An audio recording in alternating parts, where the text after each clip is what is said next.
Hello, welcome to Spotlight. Art and creativity in the warm glare they deserve. Spotlight, brought to you by the Isle of Man Arts Council. This evening, we hear about a major choral event at the Villa Marina.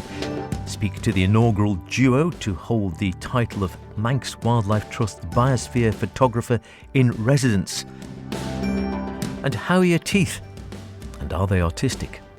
Stay tuned.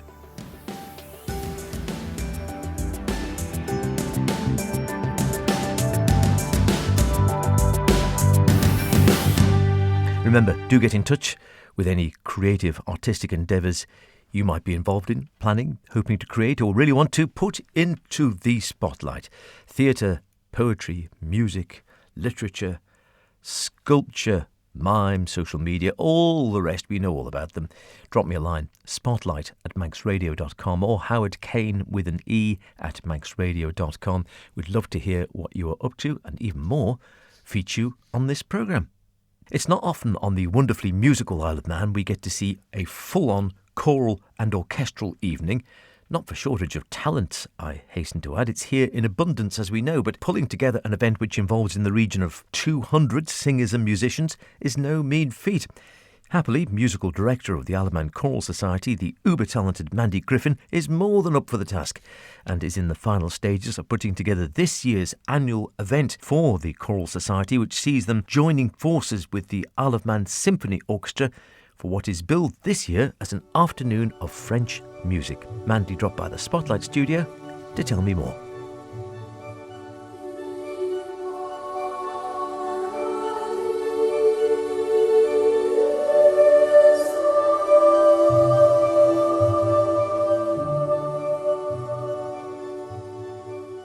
We're really excited. It's our annual concert. We do it every year. I think this is the 44th concert for the Isle of Man Choral Society.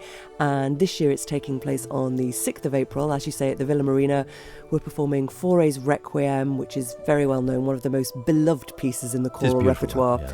Poulenc's Gloria, which is perhaps less known, but really fun. Also some gorgeous, lush 20th century style harmonies going on. And then selections from Bizet's Carmen, all the best bits from Bizet's Carmen as well. So it's an afternoon of French music, we're calling it. We've gone French this year. And this is full large scale, so is this with the Symphony Orchestra as well? It is with the Isle of Man Symphony Orchestra, yes, and we also have a visiting harp player coming over. We have a horn player supplementing the orchestra to fill out the ranks as well. We have a visiting soprano soloist who is Emily Coates, who is from the island originally. She lives in London now, but we're really excited. She's coming back to sing the soprano solo. Also some soloists who live here, Nicola O'Connor and Neil Taverner singing baritone solo, and the choir of about 120 as well. So how much does it take to pull all this together? Because like you said, 120 in the choir. I'm not 100% certain how many are in the symphony orchestra, but you're certainly talking quite a few.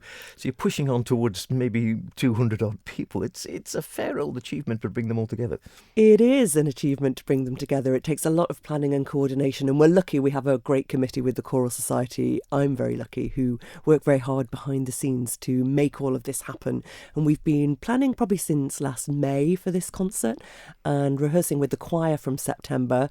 I've had a couple of rehearsals with just the orchestra, and then we had our first combined rehearsal on Sunday, which was really exciting. The choir always loved that, hearing it with the orchestra for the first time. Is that a bit scary, the first one, when you sort of bring them all together? A bit scary for me. I don't know about for everyone else. I always have slight butterflies, but it went really well, and we're really pleased and really excited with how things are building together. And how do you choose the programme for these events? It's with the committee. It's a joint decision. I have some ideas. We've already started thinking about next year, actually. So it's not sort of a spur of the moment thing. But I spend a lot of time just listening to choral pieces, looking through scores, thinking what would work well with the choir.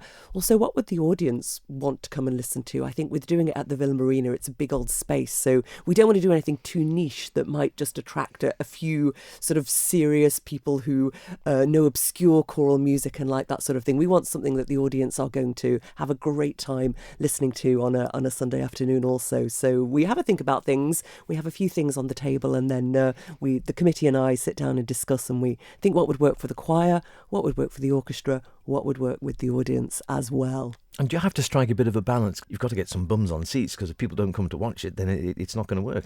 I think that's right. And I think what we've done this year is we've gone with the foray, which people know, people love.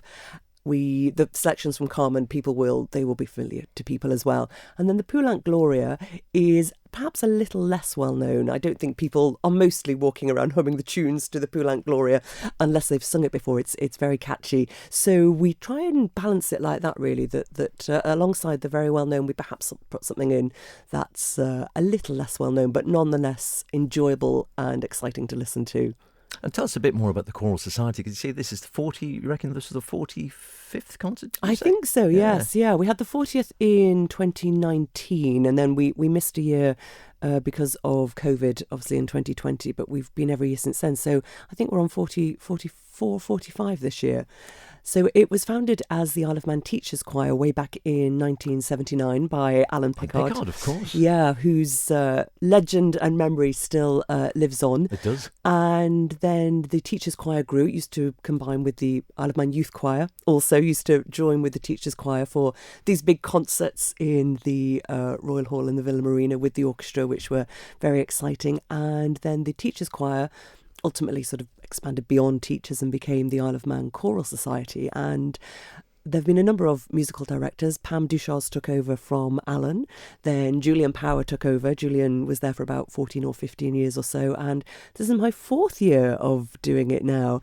And membership, as I say, it's around about 100 to 120. So there's a good number of people, some of whom who've been there right from the start, some of whom every year we have a few new people coming along, which is nice. And I think age range probably from about 20, I don't know how, mid-80s maybe. So Goodness, that there's is the a range. broad age range of people taking part as well. And what about sort of ability? I mean, do you have to sort of audition to get into the society, or how do you actually choose your members? We don't audition. It's a community choir, so it's open to everyone.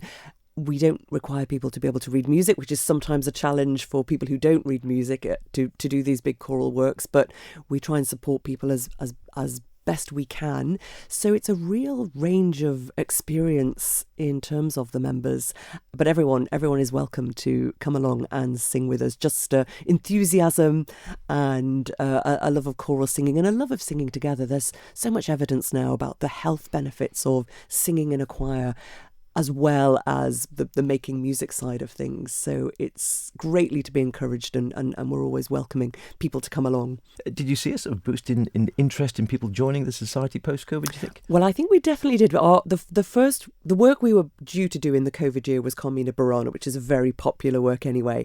And then that was the first work we did after that as well. And so we invited new people to come along. And I think Carmina Burana is always an exciting one. So there was a boost in numbers, and luckily most of those people have stayed around as well, which has been great. And we're really grateful this year as well. We've got a visiting harp player coming, and Emily Coates coming to sing a solo, and we've been very grateful to the Isle of Man Arts Council, who've given us a award from their travel grant scheme to enable Emily and Jess, the harp player, to come over and be with us. So it's great that the Arts Council are also supporting these concerts and these works too. And you're very well known in musical circles, of course, on the Isle of Man. What do you actually get out of standing in front of the choir? Oh, it's an interesting thing for me. I find it's a challenge for me. I'm naturally quite an introverted person, even though I perform a lot. So for me, it is quite a challenge standing up in front of that many people.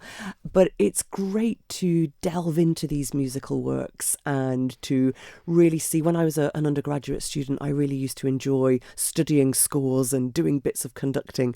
And then I had a big gap from that. So it's great for me to be able to come back to it and looking how all the parts fit together, seeing the choir sort of evolve from the first rehearsal to where we are now, and seeing what they can achieve as a group and as a collective is a really extraordinary thing. I'm just a very small cog. I think although I'm the person standing at the front, it's all about the choir and it's all about them and the orchestra and coming together. So I think it's just that being part of a huge group situation, and it's that idea. I read a really great quote about when you're doing a musical, a group musical event. It's the only activity when everyone is involved. No one is sitting on the bench, and every single person is as important and key as every single other person. Be that me, be that the violins, be that the cellos, be that the sopranos, altos, tenors and basses. So it's just that great communal activity, which I really enjoy. And this, as you say, is the big annual concert. What happens in between the annual concerts? Are there rehearsals, or do you work with other pieces? We do. So we have the Choral Society has a break, actually. So once this concert is over, we will have a break until next September, which I think is quite nice. I think it's an intense rehearsal period, September to March, and then we have a break for the summer, and we come back to it afresh in September. So we just do this one concert. I know most choirs on the island and other groups sort of do smaller concerts around, but it's always been the way with this choir that this is what we focus on. One big annual concert. We do also do the really big Manx Sing, though, and that'll be coming up again in September this year. So details for that will be being announced. That's not really although the Choral Society organise it, it's for everybody to come together and just have a big singing day. So that would be our other thing. But in terms of concerts, we just do this one big spring concert every year. Always something to look forward to. I'll certainly be there cheering along in the crowds in April. Just remind us again then the date, where it is and how people can get their tickets if they want to go along. The date is the 6th of April. The concert is at 3 p.m. in the Royal Hall at the Villa Marina. Tickets cost £15 for adults, £2 for students, and you get your tickets from the Villa Gaiety box office or via their website.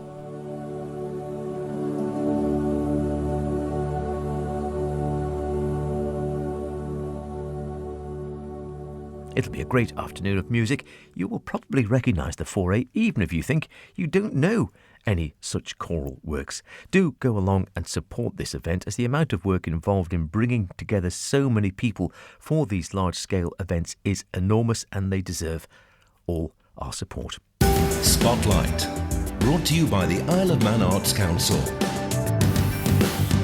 You might be familiar with the wonderful work carried out by the Manx Wildlife Trust Biosphere Artists in Residence over the last few years. The current incumbent is sound artist Amy House. We'll hopefully catch up with her shortly to hear what she's been up to.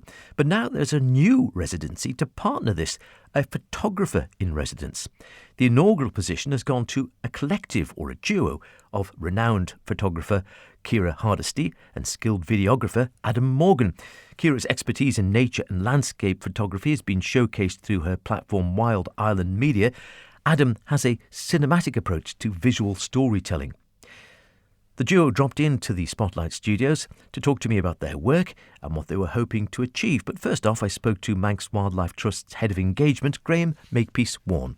I think a lot of people know that we've been running the Artist in Residency that is funded by the Arts Council, Isle of Man Arts Council at Manx Wildlife Trust for a number of years now. We're on our third one.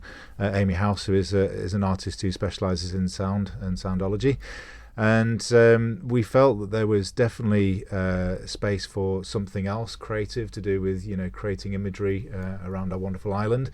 And it seemed obvious to go down the route of a photographer in residence, and we were lucky enough to work with Visit Isle of Man in this case and get some funding for another residency, which we're hoping again to continue for a number of years. So we were able to go out and recruit, excitingly, a Biosphere photographer in residence.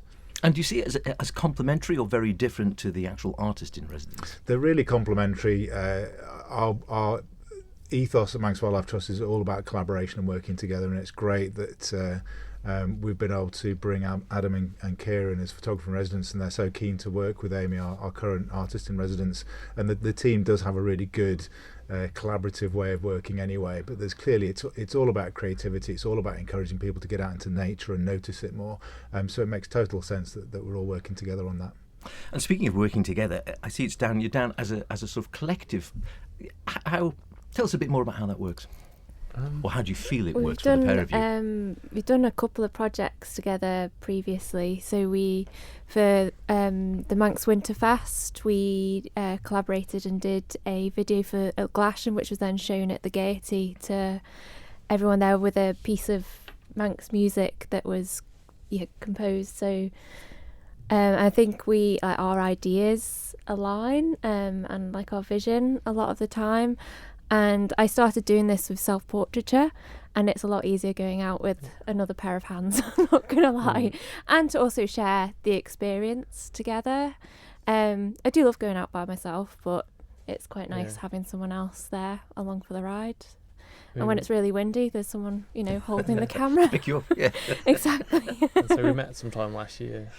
Yeah. And I just liked the whole vibe of what she was up to. So I watched her come out of my camera and take some shots myself, and then And then when we're talking about, the biosphere as such, I mean, what would you say when you're working, when you're out there, when you're in the environment, when you're in the community or something, what do you think the biosphere actually means for you? For me, it's I guess it's my heritage. I've been born and raised on the Isle of Man, and I just think it's so beautiful. And I guess the Celticness of it, and trying to bring that to like the world. I guess Instagram's been a way for me to kind of express myself in that way and show the world how beautiful the island is and other creators. So I guess it's just a way of just sharing that with the world.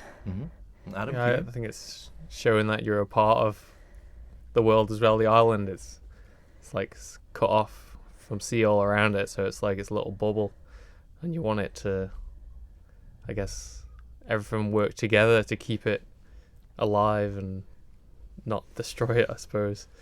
Like I see the photography side as just showing us as a part of what's out there rather than being separate and looking at it. And I suppose, again, working particularly in sort of video and mixing the art in as well, there's this element of, rather than just being sort of representative of the island, you can bring in a sort of very creative element, like in the artist in residence as well, bring in a sort of the creative element to the work as well, rather than just being purely representative of sort of what is actually out there. Exactly. Yeah, we like to find the stories, like, I don't know, old stories the island has, and bring that into the photography and video, like, and showing it to the world. It's so special. We did a piece that was on the Glacian for Winterfest. That was the piece that we kind of brought to life, and it's nice retelling it in a slightly different way and to a new audience. I think we're quite lucky. Well, I feel fortunate that we're part of an era that is online and that we're able to share it not just locally but beyond the island, and hopefully attract more creators here. I think a lot of the feedback on the posts that are put out there, there's so many comments on how beautiful and how wonderful the place is, and it's nice that when I work 9 to 5 and then I'm able to go straight out the door and go like 5 minutes down the road and create something amazing. There's not many people in the world that are able to do that, and I'm fortunate enough. I feel very lucky. I was going to say, such a variety of locations around the island. It's so diverse. You could be like in town or up in the mountains or in a plantation or a glen or in the castle. sea. And it's all, I don't know, 20 minutes. And I think you're right. Again, particularly with the biosphere, it's about all those, isn't it? I think some people think biosphere, they just think of the natural environment or whatever. This is far more, the whole concept of it is this integration of both, isn't it? It's integration of the sort of the, as you say, towns, of people's work lives, and culture as well. And again, looking at some of the work and the pictures you've done, that sort of Celtic influence comes through quite strongly. And it's trying to, I suppose it's trying to integrate all of these together, isn't it? I feel like it's just balance, really. Balance of humans being in nature and making sure we don't take too much and give back. And so do you have then set projects on the go as you're sort of working into this residency now? Are you sort of taking set themes or set projects, or are you taking it more inspirational, as you say? Do you sort of go out and see what inspires?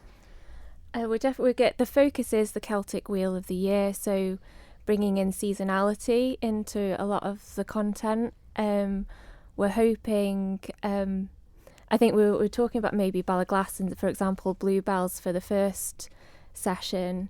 But yeah, it just really brings seasonality into it, because that is just the way of life and the way it has been for hundreds, thousands of years. So it's kind of like really connecting back to that. I think with the way the modern world is now and AI, I think, it's social media is a good thing, but at the same time we're kind of sucked into this era of like technology, and I think a lot of people want to escape that, and I think getting outdoors and kind of reconnecting is a good way of kind of escaping our phones and what is going on beyond the Isle of Man at the moment.